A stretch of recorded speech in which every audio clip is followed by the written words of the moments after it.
funny I should meet you here in my kitchen. Welcome to January's Vegan Kitchen. Today what we're going to be making is two kinds of gravy. Now I'm originally from the South, and one of the big staples that we have in our meals is gravy. I want to start out with a gravy like you would serve for biscuits and gravy. So that's going to be your whiter kind of gravy. Some people like that on mashed potatoes as well. But this is going to give you a great alternative so you can make a nice biscuits and gravy in the morning with no animal products whatsoever. And it's going to taste really, really good. And the consistency is nice. It looks nice. And so we're going to start with that. Then we are going to move into more of a brown gravy that you would use on mashed potatoes, maybe on meatless loaf. If you've been here before, I told you this, that if you don't have all the ingredients, just totally work with what you got. I mean, if you leave a few things out, as long as you got the main things, you'll be all right. And feel free to substitute too. You want to experiment with it, because what we want eventually is for you to have your own signature recipes. All right, so what I've got here to start out with is, this is going to be one of your main ingredients, soy milk. You don't have to use soy. You can use almond, which that's going to change the color and consistency a little bit. Now you want to make sure it's just the regular soy milk, and you can actually get the unsweetened too, because some brands, the soy milk is kind of sweet, but make sure it's not the vanilla soy milk, because they put a lot of sugar or evaporated cane juice or whatever they sweeten it with, a lot in there, and it's going to really alter it. And so we got the regular soy milk, virgin olive oil. We're just going to use a little bit, and it actually does add some flavor to it. Now this is what you would use instead of when we used to use the bacon grease or other animal grease products, sausage grease or whatever. This is your nutritional yeast. You can get this in any health food store in bulk. It's called nutritional yeast, not to be confused with the kind of yeast that you would bake with or brewer's yeast. It's not that. We use this a lot in sauces because it has a cheesy flavor, which you can use a little bit in this one. We also use nutritional yeast to make broths. And if you ever buy veggie bouillon, sometimes they'll have this in there because it's just very, very flavor rich. Okay. All right, so we have that. We've got salt, regular salt, garlic powder, which we probably use just a little bit, and I always use this in my gravies, in my traditional gravies as well. Not too much, because you don't really want to taste it. You don't want it to taste like garlic. And then, of course, whole peppercorns ground. For whatever reason, regular pepper just doesn't taste as good as fresh ground pepper. And then a little bit of flour, like you would make any roux. And then I have some coffee. Coffee. Now, if you're from the South, you know what red-eyed gravy is. It's got a lot of coffee. Coffee is a wonderful ingredient, and if you don't have fresh-made coffee, you can use instant coffee. Even just a pinch of instant coffee in this and that can add a lot of flavor. And when it's combined with salt and pepper and the other ingredients, it doesn't taste like coffee. But it adds a wonderful, rich flavor. And this is something you're going to want to adjust and you know, to your own taste buds and see what you like. All right, I think I named off all of these, so let's get started. I'm going to start with the olive oil. And again, if you don't have olive oil, I mean, you can use any oil. You can use margarine if you want. If you use margarine, you're going to want a little bit more just because there's water in margarine. So, all right, so we're going to start with about 2 tablespoons or so of the olive oil. Put that in there. A couple tablespoons of flour. And so let's take a look. It's just your basic roux starter. So we're going to put this on medium heat, and what we want to do is we want to make sure that there's enough flour in there to can be absorbed by the oil and vice versa. So there's no oily stuff left over. It's all going to be absorbed, and as we work with this, what happens is it just sort of, can you see that? Turns into this. Now you can smell the flour, sort of a starchy kind of smell. And what we want to do is we want to brown the flour. Just make sure that you don't burn it because it can get scorched and burned really easily, but you do want to brown it because that's going to add flavor. Take the measuring cup. We're going to, we're going to use about 3/4 of a cup of soy milk or any kind of milk that you want to use. And double the recipe if you want to. So I'm going to slowly put this in. You don't really want to lower the heat. You just want to whisk it in, or right now I'm just using the fork. And it's going to bubble. Get that in. And then I'm going to use the wire whisk, actually, because we want to get the lumps out so that we don't have lumpy gravy, unless you like lumpy gravy. We're going to let that cook a little bit. What's going to happen is the flour will thicken the soy milk. We're going to add some of our other ingredients here in a minute. Make sure we get all those little bits of flour worked in. And it's simply going to have to cook. You want to lower it just a bit so it's on medium-low here. Low-medium. And let it cook. With some nut milks, you don't want it to simmer at all. You don't want any kind of bubbles to form, boiling or simmering. You want to be really careful because what will happen is it'll separate, it'll curdle. The regular soy milk, it shouldn't curdle unless you boil it. Okay, we're just going to use a little bit of this. I'm talking like a teaspoon, just because it does have a cheesy flavor. So we want to be careful because it can get a little overwhelming. So I'm going to use a regular spoon because I don't use the other kind. I'm going to put about, that's about it. Again, we'll use more with other recipes, but this is going to be enough to add flavor, but it's not going to add any kind of a cheese flavor to it. Now, garlic powder, that's good. Okay, so we're just going to put just a little dash in there.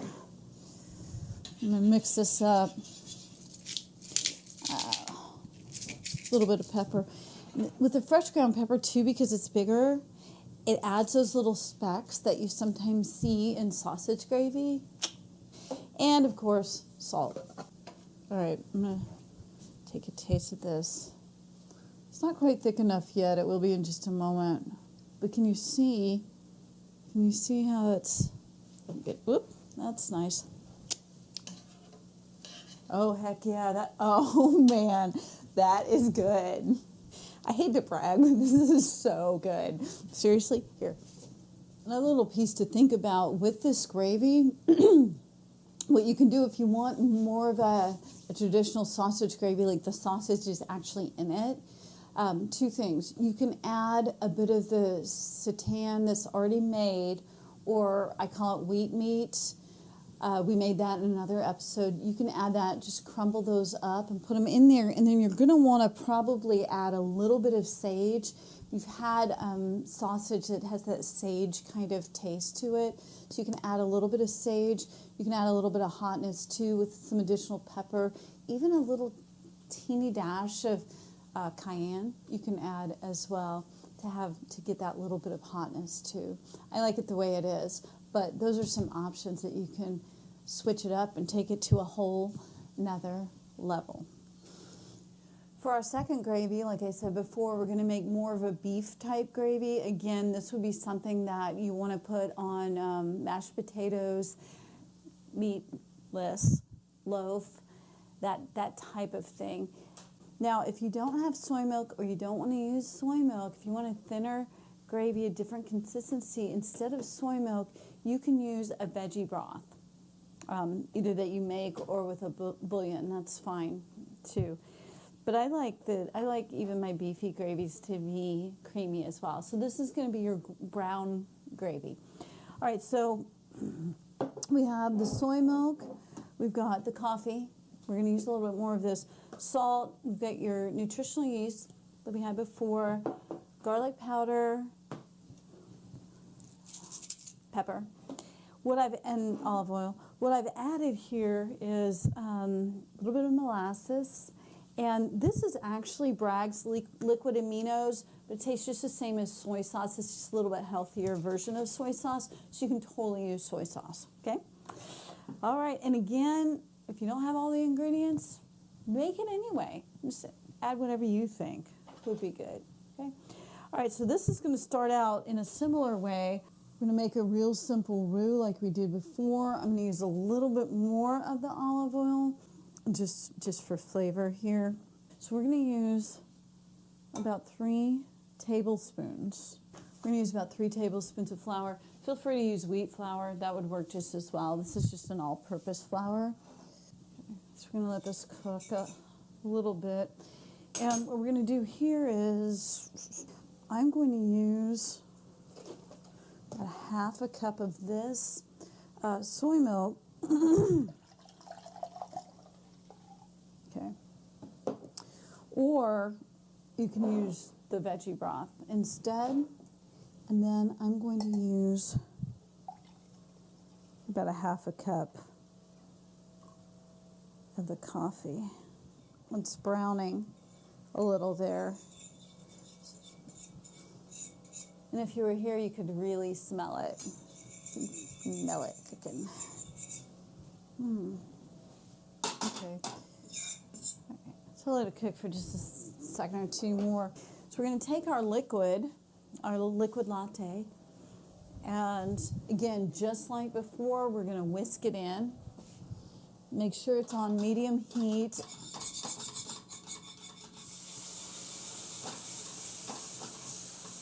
It's going to bubble.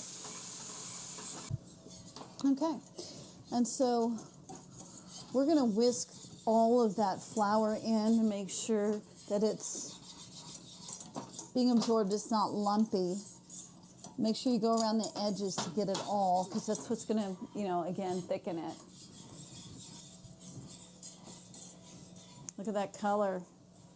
Sweet brown gravy.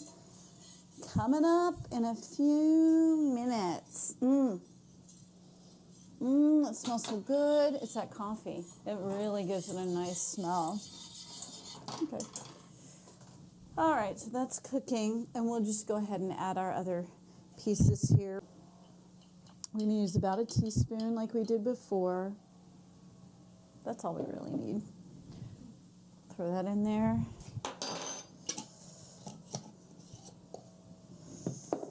Pepper.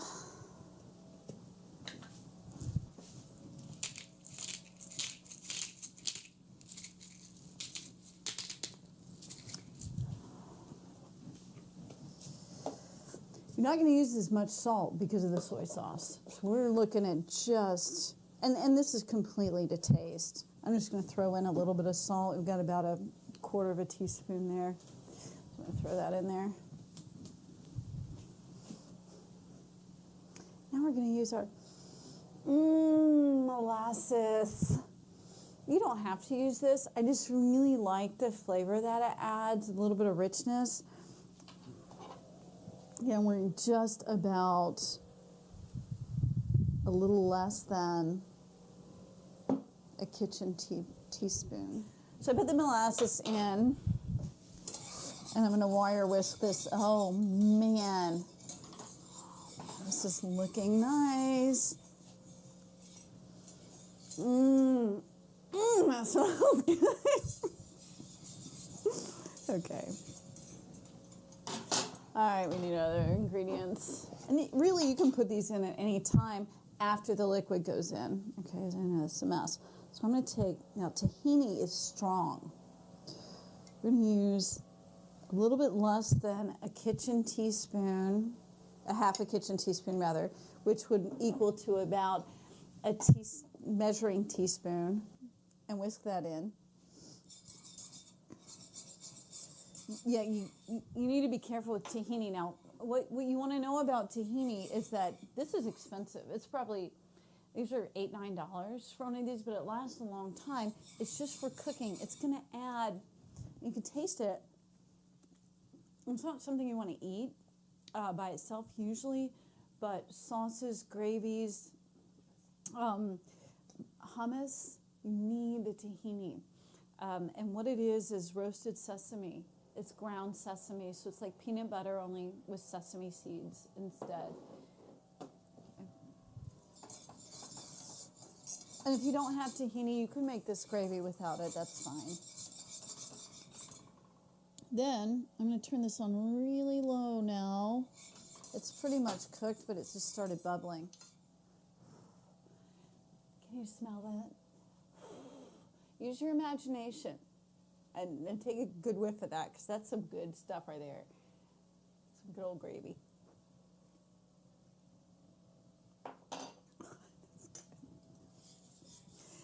That is some good stuff right there. But we need 1 shot. Mix that in there. The great thing about gravy is that if it looks like it's getting too thick, or if you taste it's too salty or whatever, you can just add some more liquid. Mix it up, and that flour will thicken that eventually.